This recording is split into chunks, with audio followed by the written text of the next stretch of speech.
Thanks for tuning in. I want to let you all know, everyone that's here today, know that the way that I'm breaking down the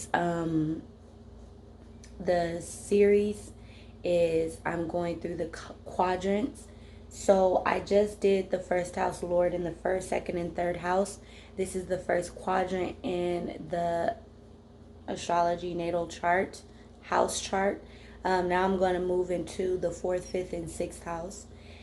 So, um, if you see me look over or anything, it's because it's my notes. Sometimes when I just go off my head, I forget things, and so I just wanted to stay on gear.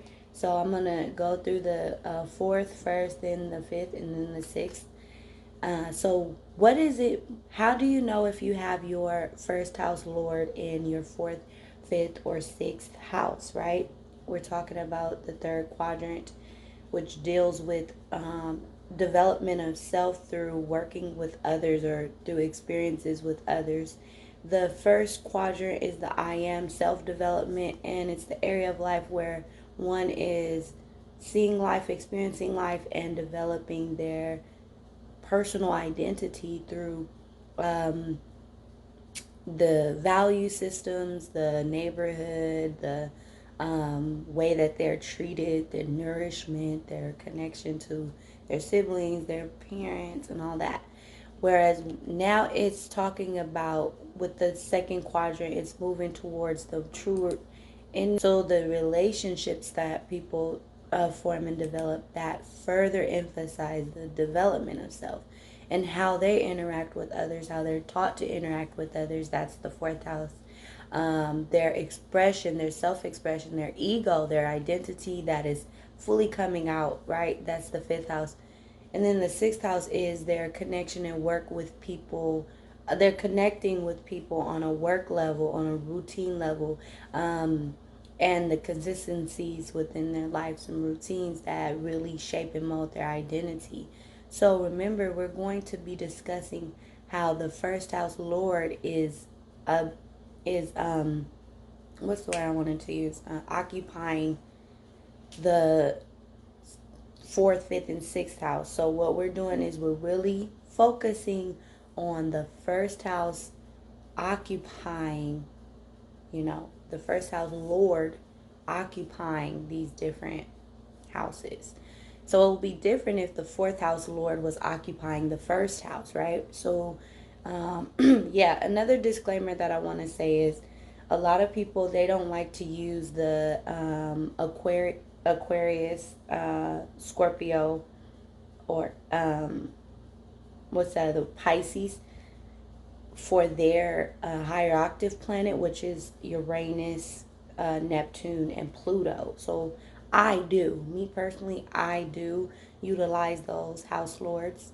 So usually, traditionally, what they do with ancient astrology is, they use as the house lord instead of Uranus for Aquarius, they will use Saturn, or instead of Pluto for Scorpio, they will use Mars, and instead of um, Neptune for Pisces, they will use Jupiter. But me personally, I utilize those planets because when I research and when I get my knowledge and understanding about the house lords in occupying certain houses, when I, like, for instance, I'm a Pisces rising, so my energy really, I felt really drawn towards the Neptune um, house lord. So me using Neptune would, how my as my house lord, would place my house lord in my 11th house, and that spoke to me far more than it being in my ninth house. So yeah, both do, though. Both do. So I look at both. I'm the type of person who I look at both. I observe all knowledge and I take what's for me and leave the rest. So if you are one of those people that like to do things traditionally by the book, you would use Aquarius as Saturn, you would use Scorpio as Mars, and you will use Pisces as Jupiter. But for me, I utilize the outer planets as well when I get down to breaking down information, because some of those really rank truth to me. And like with the Aquarius energy, I feel like Uranus identifies with Aquarius far more than Saturn. And I feel the same way with Pisces. I feel like Pisces is more powerfully influenced by Neptune, and so on and so forth with Scorpio, because my Scorpio, I have a eighth house stellium in Scorpio. I also have Pluto in Scorpio. I'm a part of that generation, and my Pluto in Scorpio is in my eighth house. That's in Scorpio too. So I really resonate with Pluto being in the eighth house with all of the, that energy of the power struggle, the losing and gaining, the deception with others, the debts, and all these things. Like, I really understand the transformation and the levels to the Scorpion energy, from like the dark Scorpio to the eagle to the phoenix rising out of its ashes, through all those harder experiences. And so Pluto, Uranus, and Neptune, I do utilize in the house lords. If you want to, I would encourage it, because when you research and when you do this knowledge and information for yourself, you will be able to see that there are some truth with those outer planets. Utilize them as house lords. So let's jump right on in. So let's start with the fourth house, which is, what do I feel? How do I feel? How am I nurtured? How am I loved? So when it comes to your first house lord occupying the fourth house, this means that your rising sign, right, is the sign, the planet that rules that sign.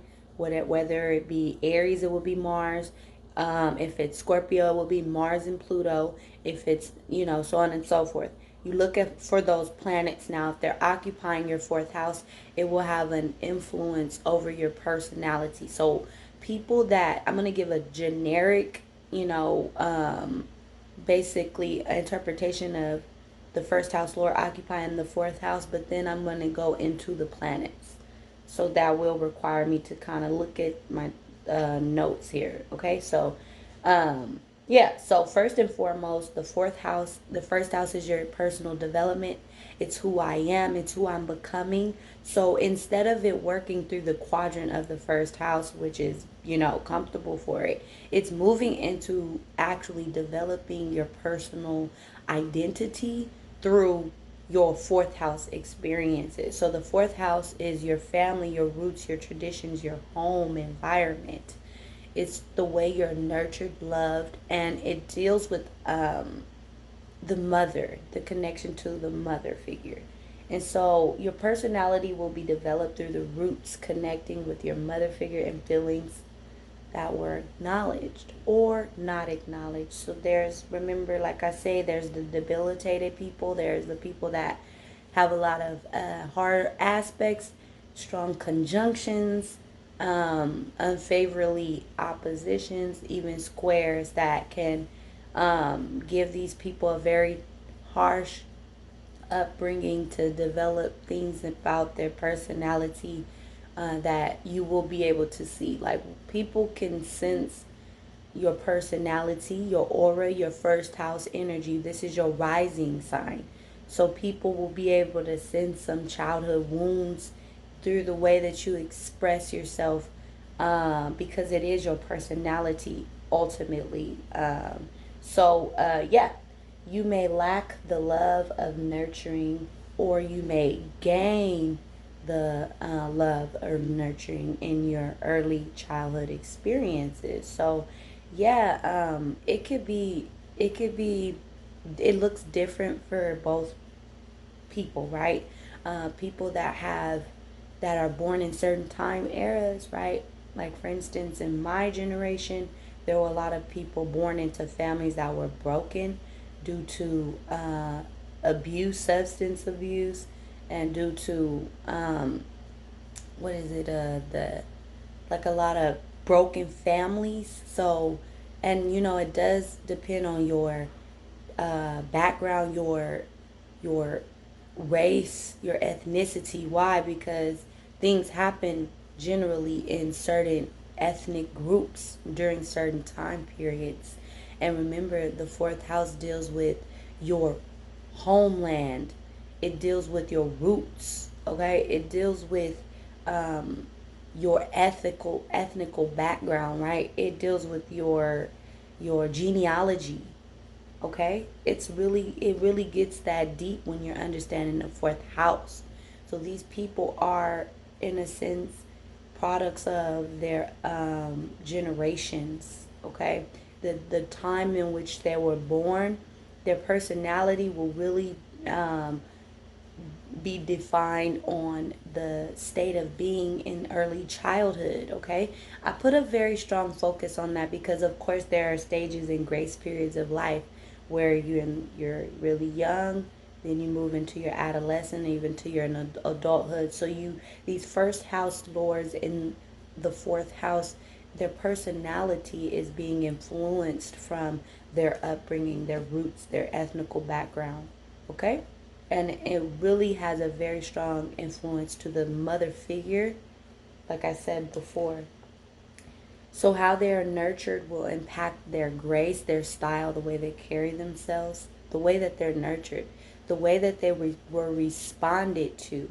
So people that have had harsher upbringings or a disconnect, and that will really show with certain planets and signs. Okay, but I'll get into the planets and stuff later at the end of this part. So when it comes to your goals, they're centered around the home. These are people that could have a lot of their personal goals um, are dealing directly with their house, or they could work from home, or they can be very active in their house, in their home, improving their home, moving things around, just really in tune with their home life and home environment. They have a very big responsibility to the family members because their personality kind of shines so bright. They're so noticed in the home environment. Even if they're more introverted signs, if they're private people, they still will be, there's this aura of their home, their family, their roots, their children are very, very important. Even if they are private people, like these people will still give that aura, because remember, the first house deals with our personality and our aura, our essence. It's our rising sign. So this is what people see from us. They see a very strong connection to roots, home, and family. The mothered relationship. Um, so yeah, I'll get to that in a moment. So yeah, let's jump on in with the relationship with mother, okay? Because, or the mother figure. So, harsh aspects to your first house lord occupying the fourth house will give you a sense of how you um, were raised and the way that your family treated you, because it deals a lot with the feelings and the emotions. But you want to take a look at your planets and how they truly impact you. For instance, let's start if you're Aries rising. Okay, so this means that you will have Mars as your house lord, and if it was occupying your fourth house, that means that you will have to have a Cancer fourth house. Okay, so your Mars would be in Cancer as well.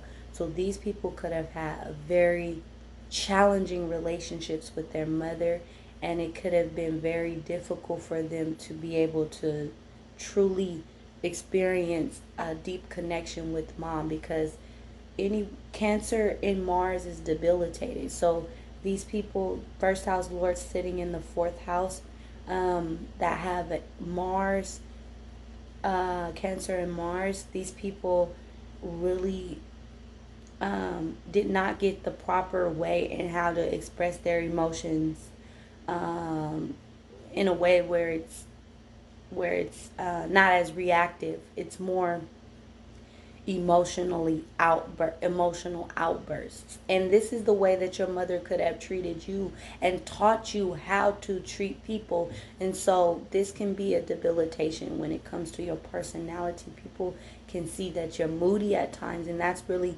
not as common for these Aries rising people. But another thing is the Aries rising person is naturally a self-starter, assertive, and they're the initiators of what they seek and what they want to go after. And so but when their first house Lord is sitting in the fourth house, that, and with Cancer there, it can make them truly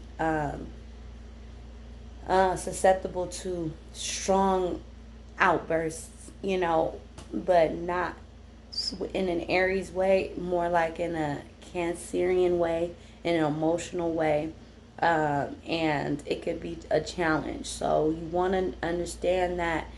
If it is a debilitated, way. Now, if you did have a very nurturing mother, because there's two sides to every coin, and well, that's in duality, but when it comes to the mother figure, yeah, there are some people that may have had, positive experiences with their mother that will show in your chart more positive placements, right?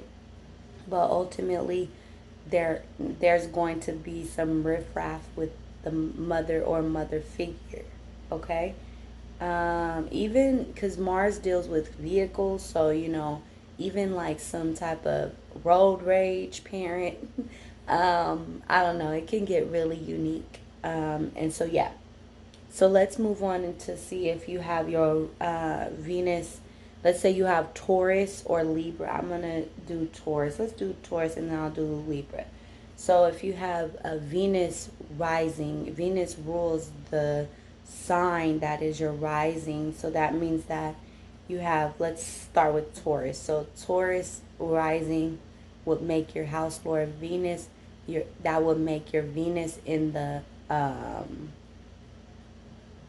Venus will be in the fourth house with Leo there, okay? So these people may have had a very strong and opinionated mother figure or parental figure, and it really influenced their personality to maybe become more timid a little bit, like, or to be non as aggressive as that mother figure, right? Because if Taurus risings, they have their fourth house Leo.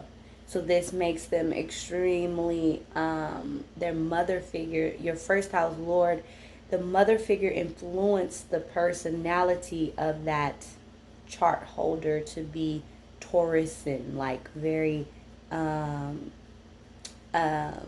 submissive, I want to say, because the mother figure could have been very in the spotlight, I'm here, or it's all about me, all of those things, right? And it could have made the chart holder, the rising Taurus person, kind of more laid back.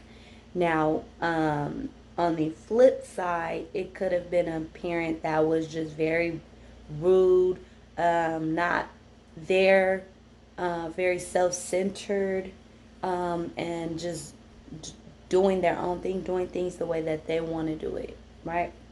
Now, when we move into a Gemini rising, yeah, I'll get to Libra later. Gemini rising, so this means you would have a Gemini rising, which would make your Mercury your house lord of the first house. So your personality will be Mercurian. That will be your chart ruler. But in order for your first house lord to fall into the fourth house, that would mean that your Mercury is in Virgo. Okay? If not, of course, due to degrees, your fourth house would be in Virgo. If not, due to interceptions in your chart, if you're using Western astrology, the Placidus system, you'll see that it may be different for you. But from looking at it from an equal house perspective, even though I don't use those charts, I use Western astrology. But looking at it from that viewpoint, it would typically be a Mercury in Virgo, or a Mercury in the degree to where it will fall in your fourth house of Virgo. So this would make your parent, your parental figure, very Virgo in nature.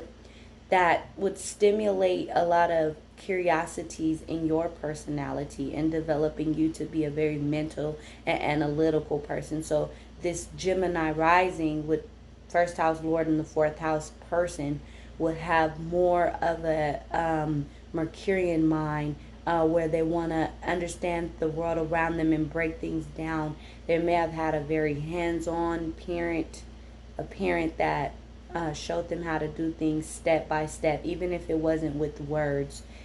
Just watching, watch how I do this, watch how I clean up, watch how I do things around the home, or things dealing pertaining with the parent, whether it's them in their work, whatever the parent did. The parent may have been very the parent could have been extremely what's the word, stern and demeaning, kind of, in a way, to the Gemini rising person. And in a debilitated sense, these Gemini rising people can have an air of secrecy or just privacy about them. So not as talkative Gemini risings. Now, let's say your Gemini rising first house lord was in the fifth house. It would look different for you, right? But when it comes to it being in the fourth house, this gives a strong influence on the parental influences that really shape and mold the personality style. So for the Gemini person, they may have had a mother or parent figure that was extremely analytical of them and nitpicky, and noticing everything, flaws and all. So it can create that first house person to also be extremely judgmental of themselves, being in their mind a lot, thinking about things before they're speaking, and which could be a pro, and it could be a con too, because that can lead to mental illnesses. That can lead to depression or low self-esteem, and the self-identity can be really in an area of judgment of self-judgment. And so it's really important to know, if you did have the more debilitated one, to heal those aspects of yourself, and know that this is why you do have that energy within in the stars. It's written in the stars for you to have that type of experience. So I always say that. But anyways, if it's a more positive one, it can be a great connection with the mother. Because why? Gemini is the Lover's card in tarot, right? It deals with the connection with others. It's the meeting of the mind. So they could have had a lot of mentally stimulating experiences growing up. The parent could have really pushed them into excelling in when it comes to any form of education or any type of learning, to making them very curious children, exploring, diving deep into things. So yeah, let's move on. So like, let's say you have a Cancer rising. This would make your moon your house lord. So your first house lord sitting in the fourth house, that would make your fourth house Libra. So this would be a very, this is a really unique energy, because so what we're seeing here is the rising chart, the first house person, which is you, is being influenced by the fourth house energy with your moon there too. So this is a double whammy. You could have had a very nurturing mother. Okay, it goes both ways. You could have had a very nurturing upbringing, a very beautiful home, very clean, organized, a parental figure that was very beautiful. Um, you could have had a parent that was in law, or taught you a lot about discernment and having um, working through things on a legal level, or creating a lot of boundaries for you.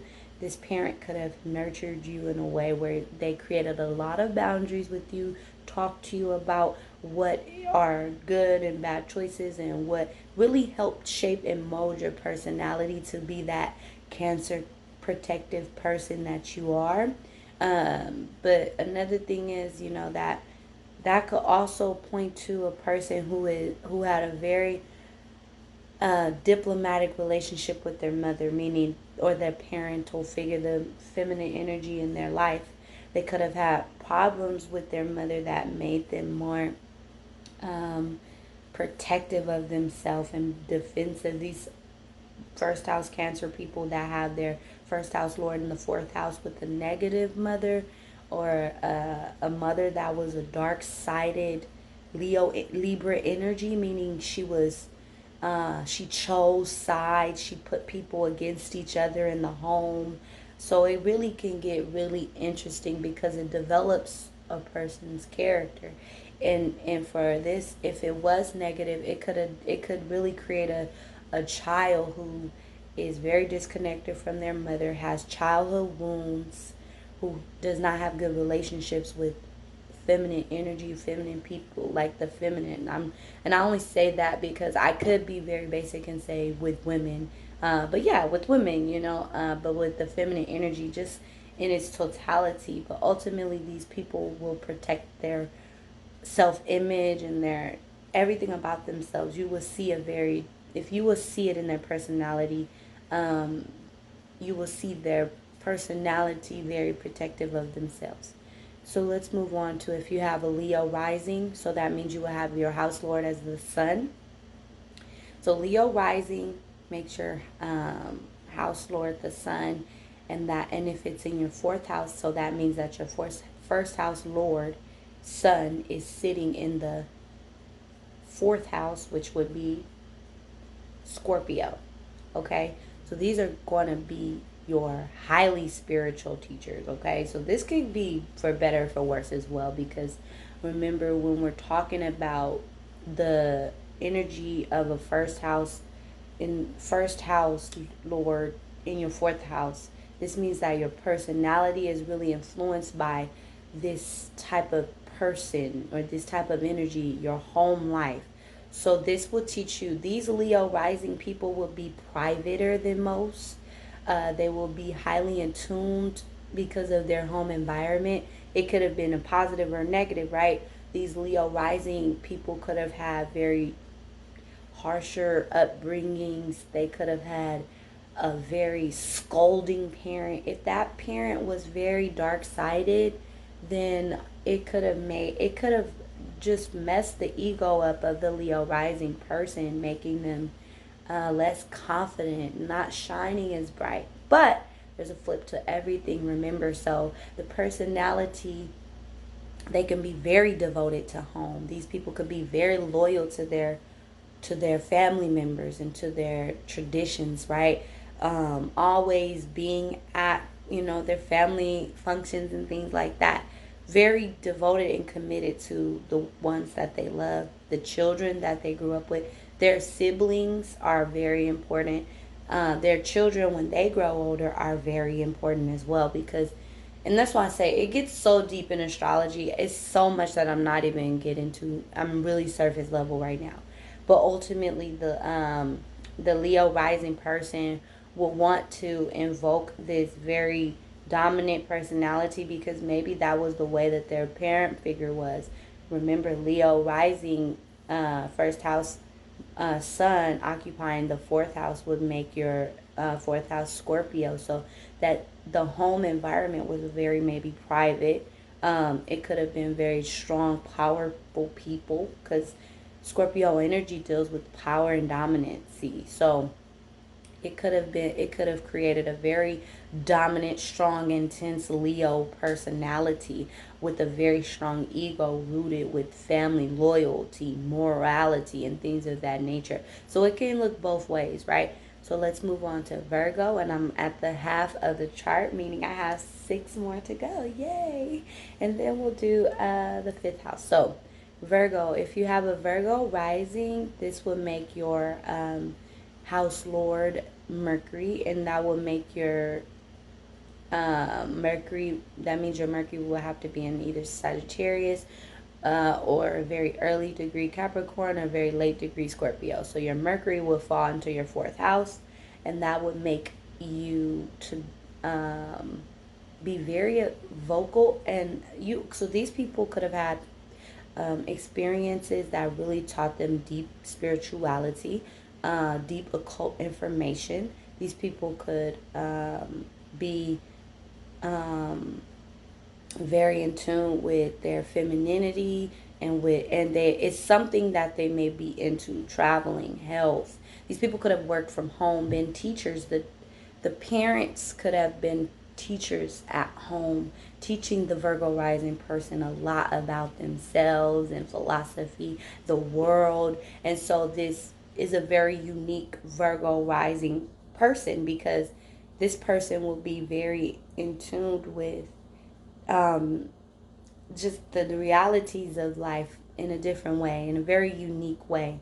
The realities of life, the way they assert themselves, they will not be as, they will have very great in depth perception of Sagittarius themes. Why is that? Is because the fourth house is your home, your roots, and you having a Sagittarius fourth house, there's learning going on, there's understanding on a philosophical level, there's exploring of different cultures. This person could have been born into an interracial family, having a Asian parent, black parent, or you know what I mean, like mixed race. So it's a very strong diversity. It's a lot of influence on the first house person. This person will have a very broad philosophical view due to the upbringings in life. They won't be as prude as the just a hardcore Virgo person with more negative traits. But it also could. This is a very good placement, I would say. But if it was jaded, or if it was negative, it would create a personality that is very prejudiced, very religious, very strict and stern, and not open to understanding anything outside of, anything outside of their belief systems. So, yeah, let's move on to, uh-oh. Let's move on to, oh my God, that's going to fall again. Let's move on to Libra. So, if you have a Libra rising, that makes your Venus your house lord. The house lord would fall into your fourth house of Capricorn. So that would make a very unique parent. So this is a very disciplinarian parent, even though they may have did it out of love. These were very hard workers that valued the materialistic wealth of life and the material side of life. So the Libra rising person would really feel as though their parent taught them a lot of stern, valuable lessons to shape and mold them. These people could be very materialistic. I just have to say it. They could be very superficial, because the home roots may have been very stern, practical, work family, military family, strict family, but Venus is here, so it will give an air of value. It goes more towards material wealth, possessions, a quality life, valuables, things like that. So it could create the personality, which is the first house person, the mindset of that first house Libra person to be very materialistic in a sense. And so that's why it's really important to know, if you are that way. It could have been a lot of the reason why is because your first house lord is occupying your fourth house. Your fourth house was built in a Capricorn energy. So unless there are interceptions, of course, but ultimately, yeah, the fourth house will really give you an understanding of yourself, and your traditions and your values. And for this instance, it is Capricorn in nature. So it's strict, it's discipline, it's and the strict, stern discipline could have been out of love. The mother figure could have been a hardcore mother that, didn't play, but they were doing this and shaping the child's personality, which is their rising sign, through love, hard love, tough love, like that, okay? Moving along to Scorpio. Let's say you have your Scorpio rising, so this would use Mars. You will look to see the Mars interpretation. If you have Mars, you can use Mars, but I'm using Pluto. Sorry to you traditional astrologers. I use Pluto, Neptune, and Uranus in my interpretations. Now, I'll give a disclaimer that if you want to go further, if you want to see how Mars, being the house lord of Scorpio in the fourth house, how that will impact you, you can look that up. But I'm going to use Pluto. So that would mean that your fourth house would be an Aquarius, and if it's no interceptions, right? So the Scorpio rising person already is a very unique individual, very introverted, at times, maybe depending on their sign, but very private and secret. And then it's falling into the fourth house of Aquarius. So this could make your mother very unique. Now, the mother figure could have been very unique. This person could have been absent. This person could have been detached. This person could have been cold. This person could have been an activist, always working out on the go, not home a lot. So it could have made this Scorpio rising person very independent at a very young age. These Scorpio rising people may have changed their living environments really often. Their home environment could have been full of chaos or instability, and not in a sense where they were like just poor, like hardships like that, but just constant change. And the mother figure may not have broken things down intellectually to really help the Scorpio rising person understand what was going on, to where they may want to play things safe in life. Having a very cool, calm, and collective personality, knowing that that's the best way to get through situations, because anything can pop off, especially with the Scorpio rising, because Scorpio rising, these are people and personalities who want to truly, they want to feel safe. They want to have control over their feelings and their emotions. So it would make sense. And so it's very important for these people they also, can have very strong grudges or revenge towards their home. And that's not a good thing, right? These people can come off very detached in their personality, just overall, because the first house lord is occupying the fourth house. So that means the fourth house experiences are really influencing this person's personality. And when we're looking at planets and looking at planets being Pluto, that's transformation. These people are always transforming their look, their style. Everything's always evolving and transforming and changing within their personality. And yeah, so let me know about that one. So let's see. Another one is Sagittarius. So if you have Sagittarius first house, make sure Jupiter rising. So that would make your fourth house in Pisces. You guys had some very spiritual families.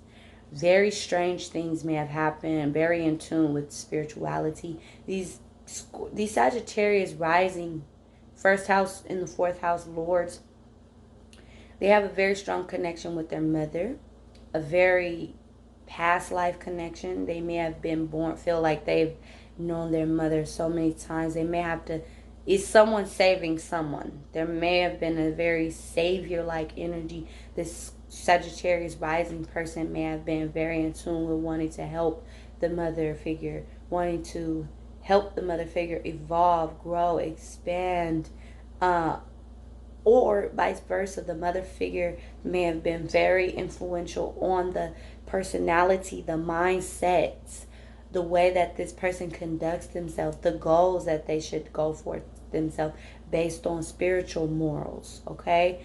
So very in tune with spirituality as well, like I said.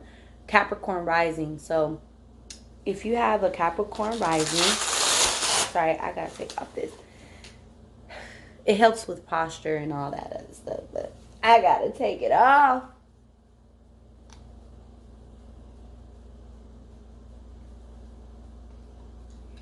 So if you have a Capricorn rising, this would place your Saturn. It's your first house lord would be Saturn. Saturn would be falling in your fourth house of Aries. This is a very combative parent. So these first house lords occupying the fourth house with the Capricorn rising, making your Saturn fall into your fourth house of Aries. Your parent did not play. Very strict, very straightforward, no nonsense. These people may really truly influence your personality to go after whatever it is that you want, having confidence, being unique, being an individual, being a leader. These are, you may have had a very strong leaders in your family. Your family could have been selfish. Okay, these could have been parents that were selfish and care for them, put themselves first. Because Aries energy is the I am. So having a home environment where there's Aries energy, this can play out in the way that you felt like you were treated and nurtured and loved. Like, not these people, the parental figures were not as supportive and nourishing to you.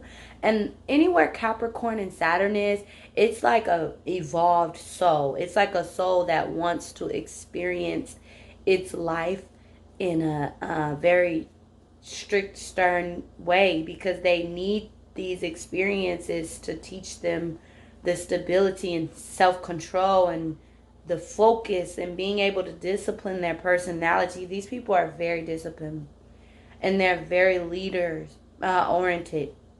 The Capricorn person, and then they have Saturn there, so there could have been a restriction on developing their personal identity, and they may have lacked that, like where everyone else was growing up, really showing forth their personality traits.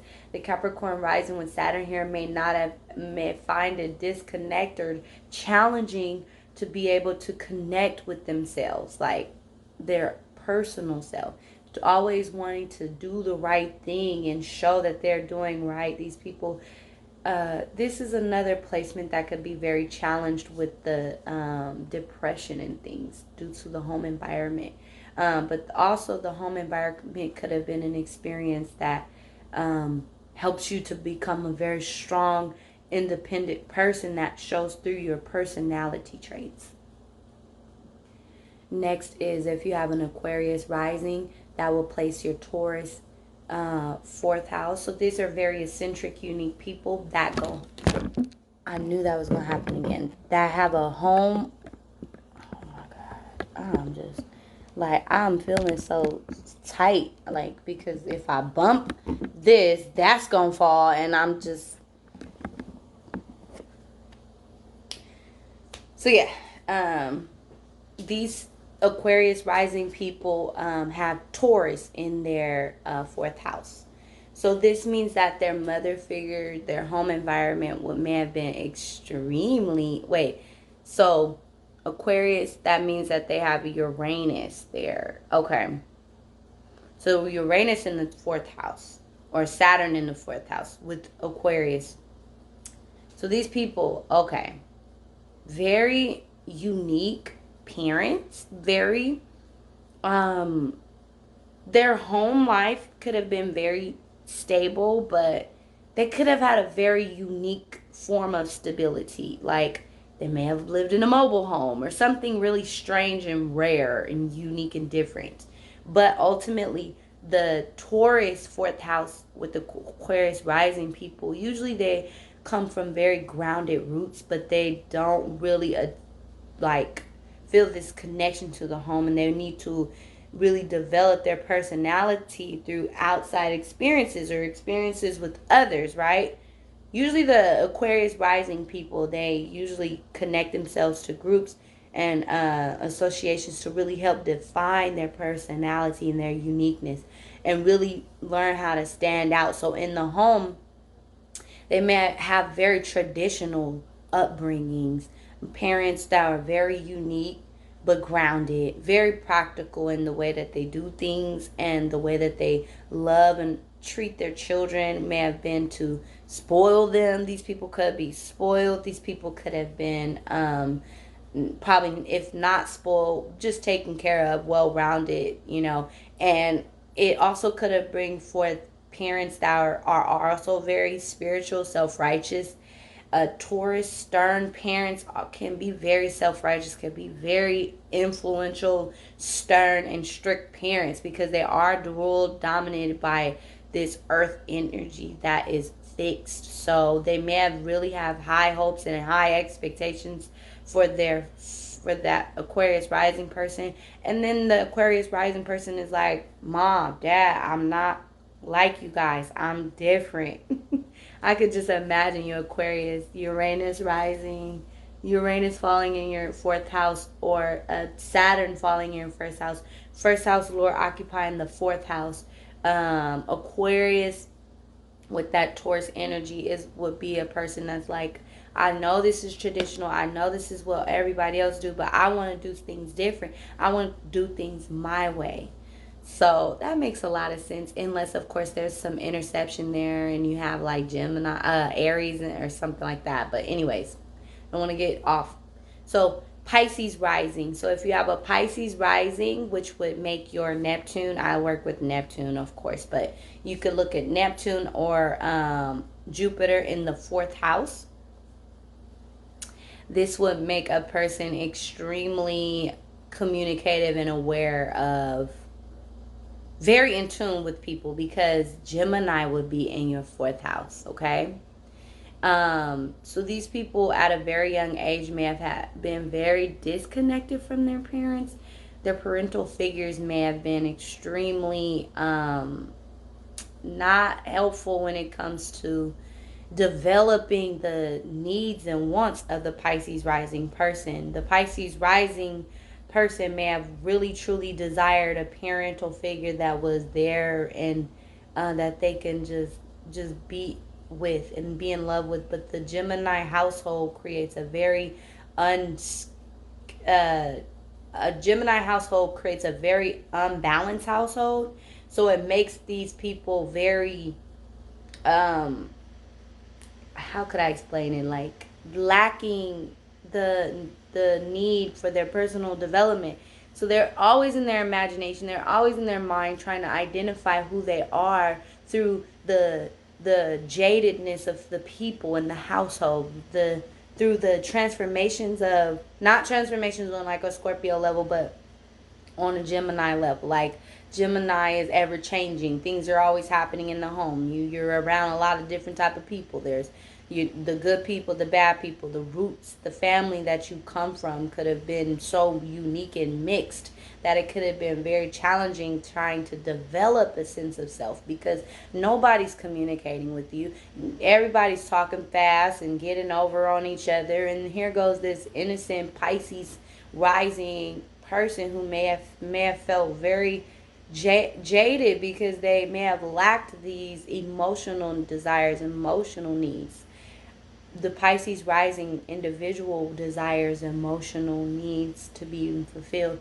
So that fourth house Gemini, really influencing your personality, can make you a shark, can make you a very smooth talker, can make you the type of person who is very in tune with how other people are, their true intentions, very in tune with people.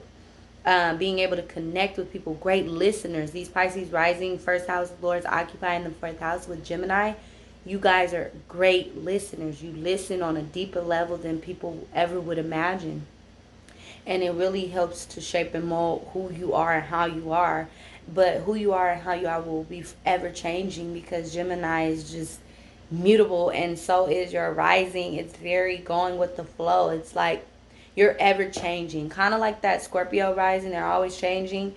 But the Pisces rising first house lord in the fourth house is going to be a personality that is ever growing, never settled, always yearning to truly define themselves. And it's going to be challenging. These people's personalities are being influenced by their Gemini home environment. And so it will change, of course, when you get older, depending on what other planets you might have in your fourth house. If you have other planets there, it may look different for you. Like if you have your moon there, if you have your Venus there, it may change up. But ultimately, the Pisces rising first house lords occupying the fourth house people will always feel a disconnect with understanding who they are and developing the sense of self. And so, yeah, that's why it's good to get into some form of grounding, some form of mental clarity, some form of understanding your family, forgiving them, and seeing them for who they are and accepting them and not being a victim in those situations. It gets really deep. It gets really deep. So, I'm all done with the fourth house. So ultimately, if you have a fourth house Lord in the fourth house, it the home environment really influences your personality. The relationship with your mother really influences your personality. So let's move on to the second house in the second quadrant. Remember, the second quadrant is dealing with the development of self, your development of self due to external people, places. Okay, so this is the fifth house energy. Okay, so you fifth house lords, excuse me, you first house lords occupying the fifth house. That means that your rising sign, whatever sign is there, the planet that rules that sign is occupying your fifth house of what? Creativity, friends, um, children, expression, creation on every level, um, in education, in like intellect. Because I'm gonna get to the why. So first and foremost, the first house lords that are occupying the fifth house, your whole life is centered around love, romance, and creativity. You guys are very just fun-loving people, and it really doesn't matter what sign you have in your rising. You're gonna find a way or desire to love, even if you're an Aquarius rising. Okay, these people, your first house Lord sitting in the fifth house will give you a very unique way that you approach your love and your creativity style. But ultimately, the theme of your life, the development of your personality, the soul mission and path, you'll always find yourself, your personality, very uplifted and outgoing when it comes to fifth house scenarios.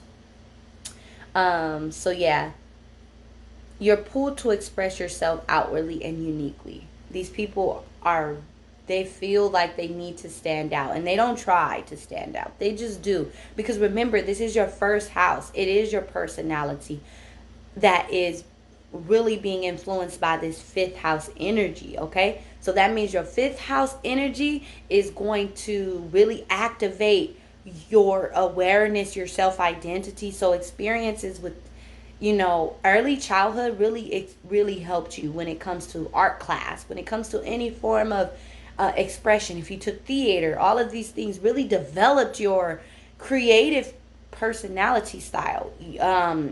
Any early love, like heartbreaks, everything really will affect your personality. So if you had a lot of little boyfriends or a lot of little girlfriends growing up in school, those people really influenced you. So they were teaching you a lot about yourself.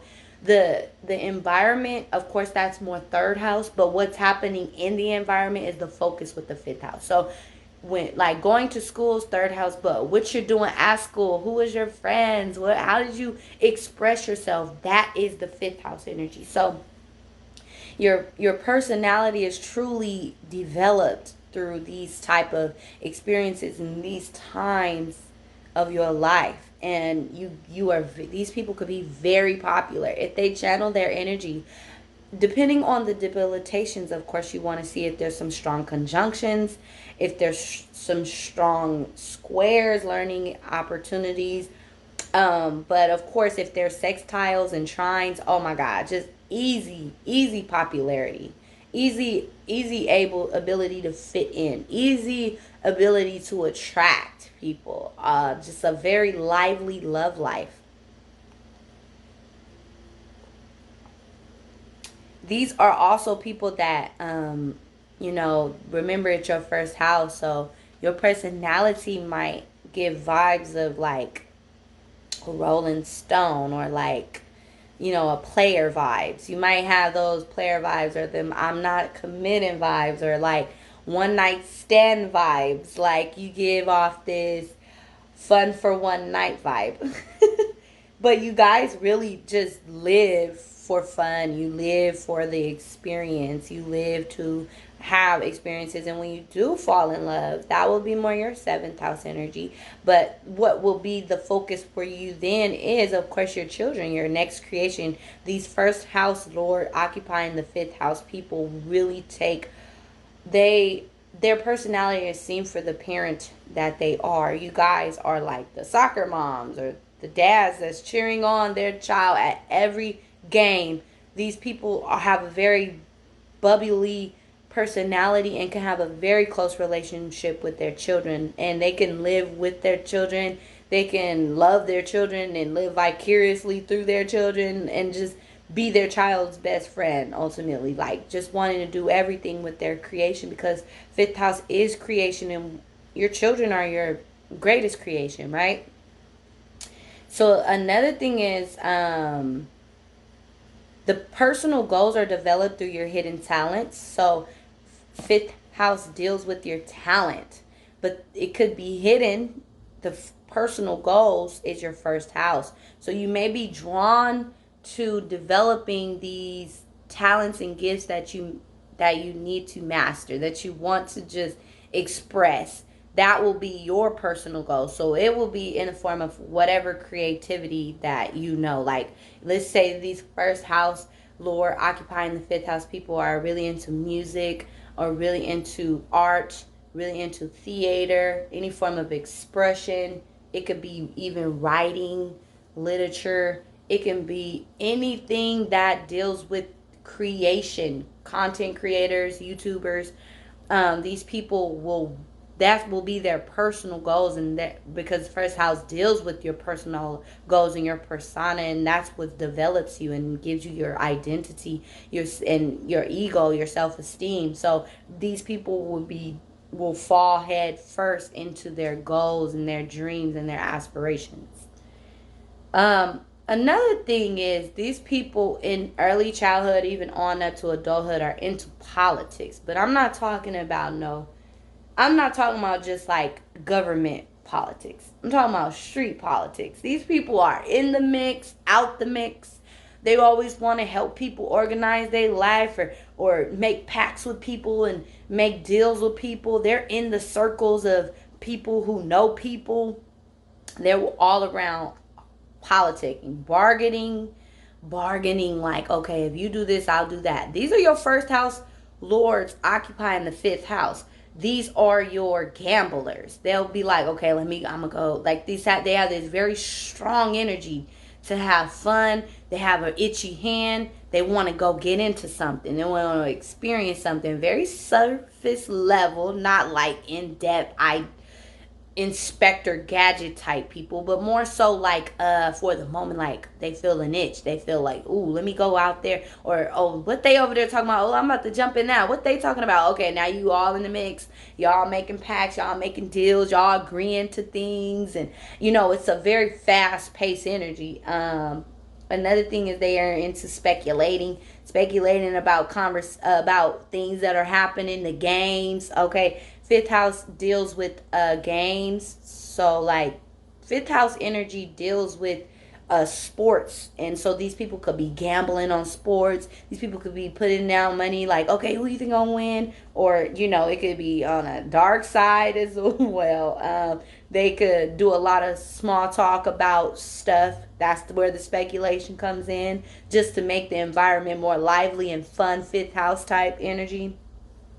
They could yeah, they that's basically a form of street politics. So you're doing all these different forms of communication with collateral and trading and bargaining and all of these things. It takes a level of intelligence. It takes a level of experience and knowing things, being places, having those experiences, going traveling. I've been to Vegas. I've been to Atlanta. I've been here. So, or my parents put me up on this. Or I had this type of food before. Like, it gets you in a very creative, free flowing energy to where you want to interact, bargain, and gain with people, speculate about intelligent things. And it takes a people that have this first house lord sitting in the fifth house, it really require it, like for them, they just do it naturally. Like they're in whatever they're into, that's what they're going to be really into. They bring a really fun, lighthearted, childlike energy to it, right? It's not this strong adult, mature, all of this. Like, no, it's light, it's fun, it's like we laughing, like, okay, we got you, like, okay, sorry. But yeah, so you guys, your name is your name is your word is your bond. And so these people's names are very important. These people feel like, because remember, your first house is your person, it's your personality, it's what people get. Okay, this is what they get, but it's funneled through fifth house energy. So a lot of the things that you say you gonna do for people, when you show up and do it, your energy is really loved. Like, these people love to be around people that have first house lords in the fifth house. And you guys could be very charming and very attractive people, very fun loving, just childlike, just naturally. You guys know how to make a good time out of any time. If you turn it on, it's truly in your personality. There's other aspects of self, of course, that will make you need to go within and introvert yourself, and it really depends on what sign is there. It could look different for all different signs. It could be Virgo energy. It could be um Taurus energy. All this will look different. It doesn't matter if it's first house Lord sitting in the fifth house. Oh, you're gonna be fun loving anyways. That's why I'm not even gonna go through the planets, because that will take me forever. I did it with the fourth house for a purpose, because fourth house kind of deals with emotional traumas, and so I like to kind of give clarity to people so that they can get confirmation, like, okay, this is an energy thing. So yeah, thank you guys for the fifth house people. I'm going to move on to the first house lord sitting in your sixth house. So for all of you guys who have your first house lord that is occupying your sixth house, this deals with your personality being developed through the experiences of the sixth house. So that means that you're not just your rising sign personality. It's the way that your personality is truly being developed is through sixth house experiences. This is where you get your identity, and your knowledge of self. So what is the sixth house? And it defines your personal goals. So these people are busy people, but I'll get to that. So first and foremost, it deals with your health, your coworkers, your pets that you may have, your routines, your responsibilities, and things of that nature. Okay, it deals with work, and it deals with the consistency. Okay, that is happening in your house. So, for instance, it's a cadent house, so it's every day, every day.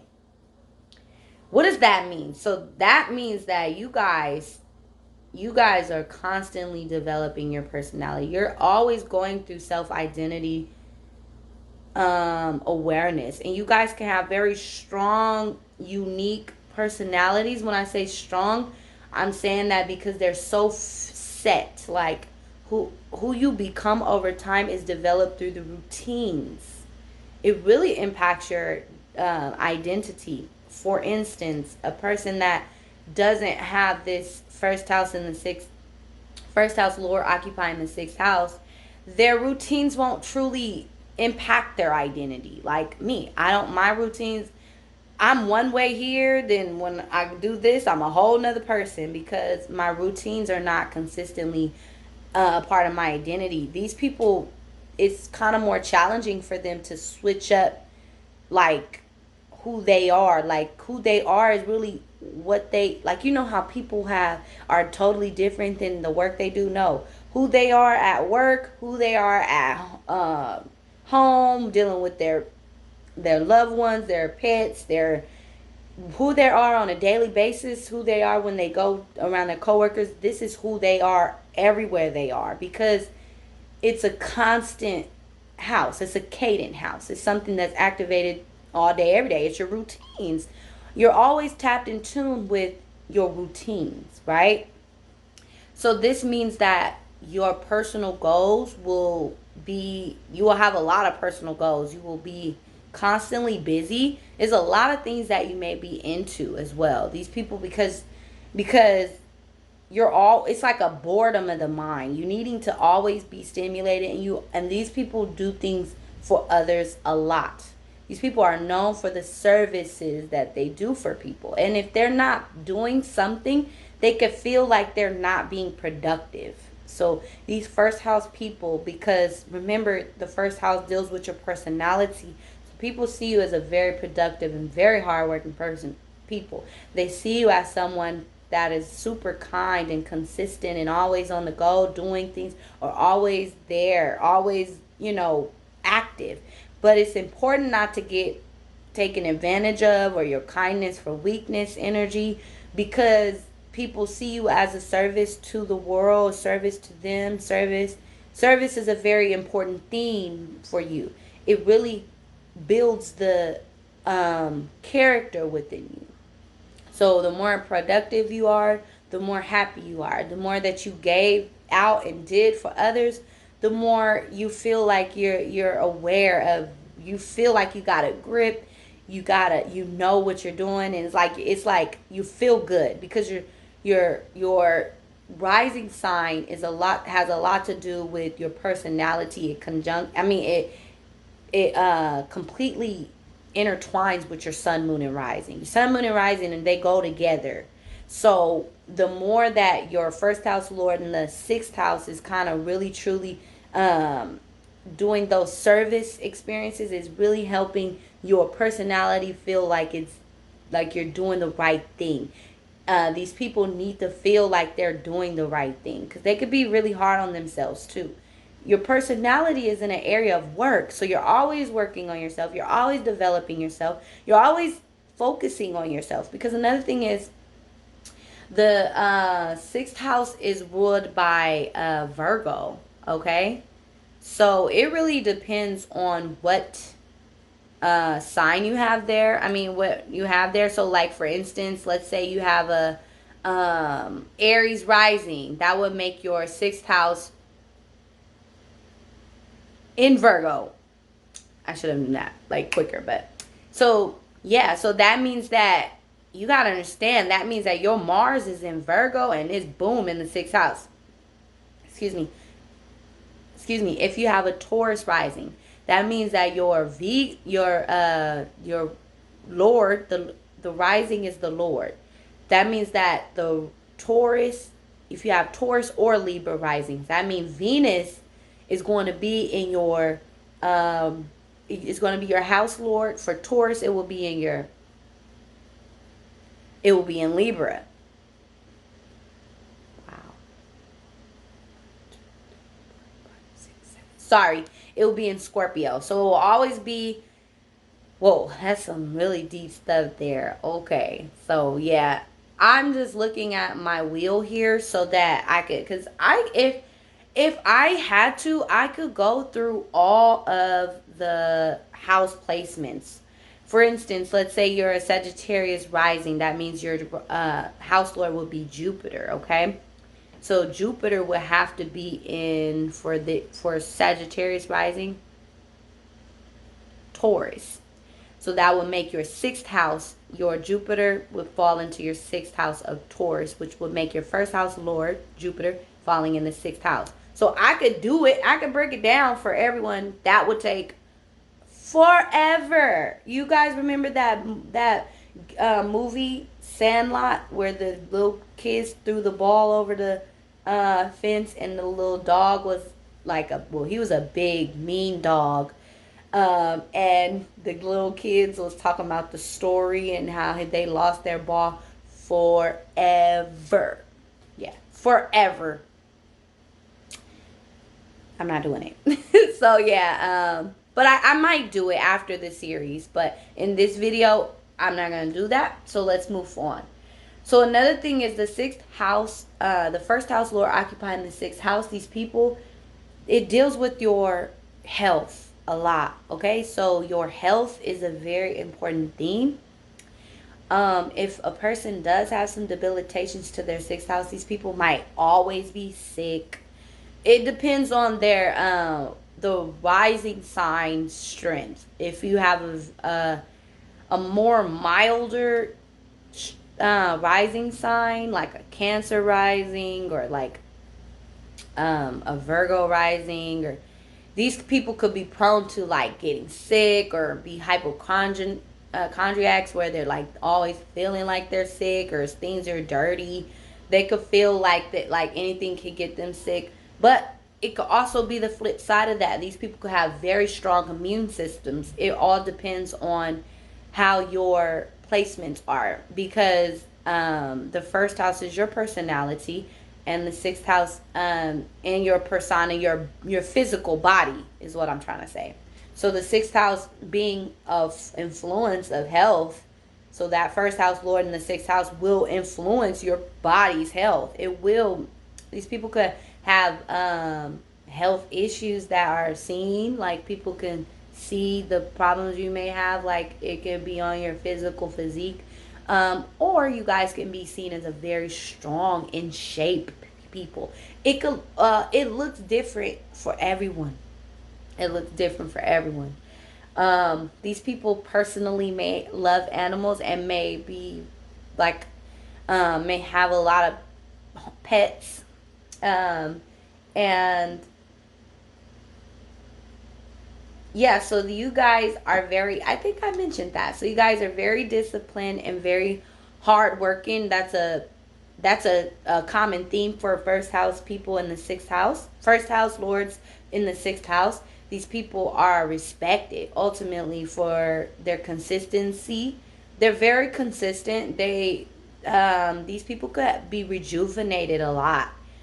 These people can literally just go to sleep and rejuvenate, ready for their next day, depending on the sign. Of course, you want to really know what sign you have there, because if you have a fiery sign or an airy sign, you guys can jump up and go. If you have a watery sign or an earth sign, it may take you some time. You guys might, your routines might be based on stability, practicality, and consistency, but it may be a little bit slower than, a quick fast rising sign in fire or air. Like, these people are on the go. They're always intellectualizing with people, communicating with people, whereas the watery and the earthy risings, the way that they'll go about their work routine, the way their work routine influences their personality, they could be seen as very slow, calm people, slow and steady wins the race type of people, and doing things based on their moods more with the water signs. They're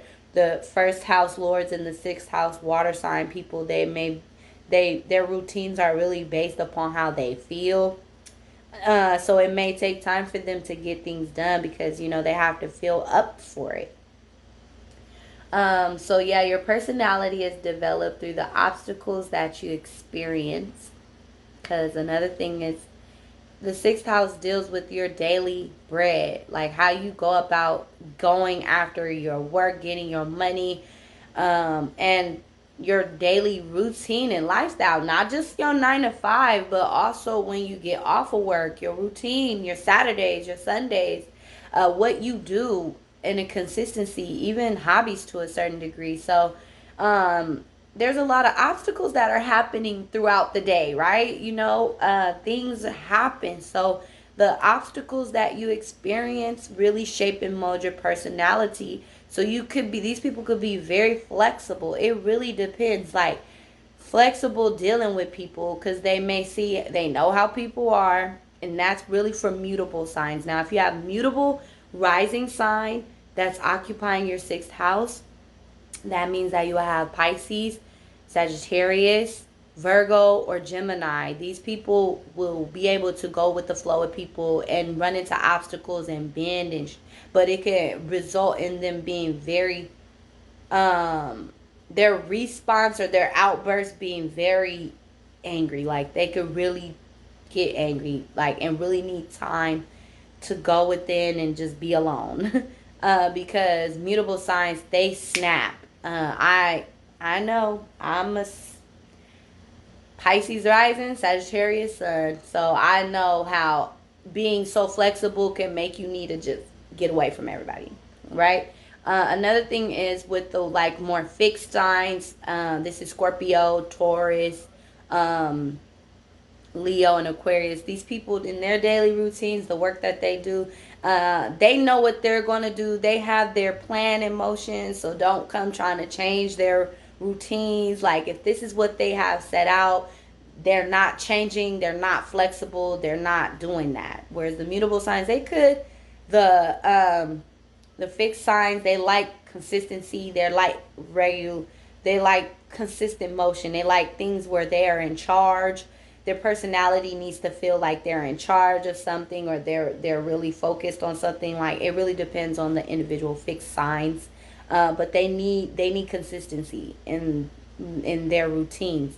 Whereas the cardinal signs, which are Aries, Libra, Cancer, and Capricorn, these people need to initiate their routines. They make their decisions. They're the leaders. They march to the beat of their own drums. Even if they are super like sweet, they will let you know when you are doing too much. Like, oh, I don't like this. Like, okay, stop there. They have their boundaries because they like to initiate what they want to do and how they want to do it. And remember, it deals directly with their routines, their sixth house energy, and it is in their personality. So this is what people see. People see how they are and how they operate. People don't see how I operate and how I am. Why? Because I don't have my first house lord is in the third quadrant. Okay, my first house lord is in my first house lord is in the 11th house. So that's the fourth quadrant. So my personality is more seen on a global, like a macro level, dealing with groups and associations and the subconscious community, my legacy. It's not with my routines, my consistency, or working with others. That's what the second quadrant will produce. This is why I'm breaking up the first house lords in the houses and all the other ones series in quadrants, because when it comes to your sixth house, it's in the area of your personality being developed through working with others, because it's the sixth house. But it's an emphasis on the others because it's in the third quadrant. So this is how other people help you shape and mold your personality. So another thing on a subconscious level, the first house lord and the sixth house people really have to learn how to be their own individual selves when they're with others, like standing up for themselves, being true to themselves. And not just the first house lord and the sixth house, but the first house lord and the fourth house, fifth house, and sixth house. They're learning, their personality is developed through the experiences they have with others.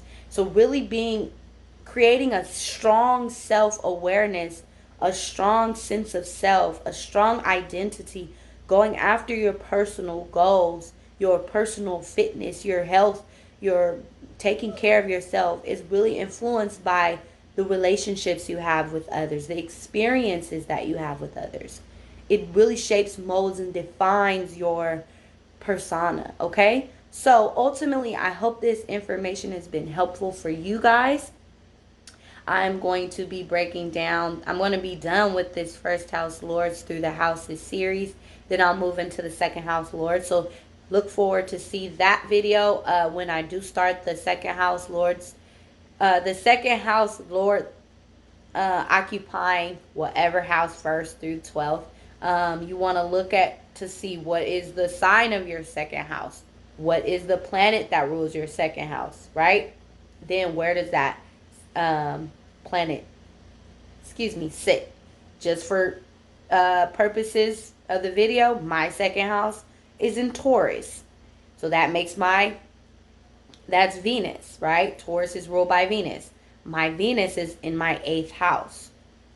So, you can get a sense of how to. So honestly, too, before I end the video, I just want to let you guys know that this video is for educational purposes only. Like, I'm not the most entertaining person, but one thing I do is I really hold a strong value on education and learning these concepts. When you understand your chart on a deeper level, you won't have to pay a lot of money to all these people trying to understand yourself when you can learn it yourself. Some people that have the money, they want to support astrologers, they love the work that they do. Okay, I see how. And then if they love working with people, like, they just get it better when another person is explaining it to them. I see why they would invest in my work or any other astrologer's work to helping them, understand their chart. But you can literally do it yourself, and that's why my videos are free. That's why I'm going to do these videos, for people to help themselves understand themselves on a deeper level. But thank you so much for tuning into Universal Love Law. Peace.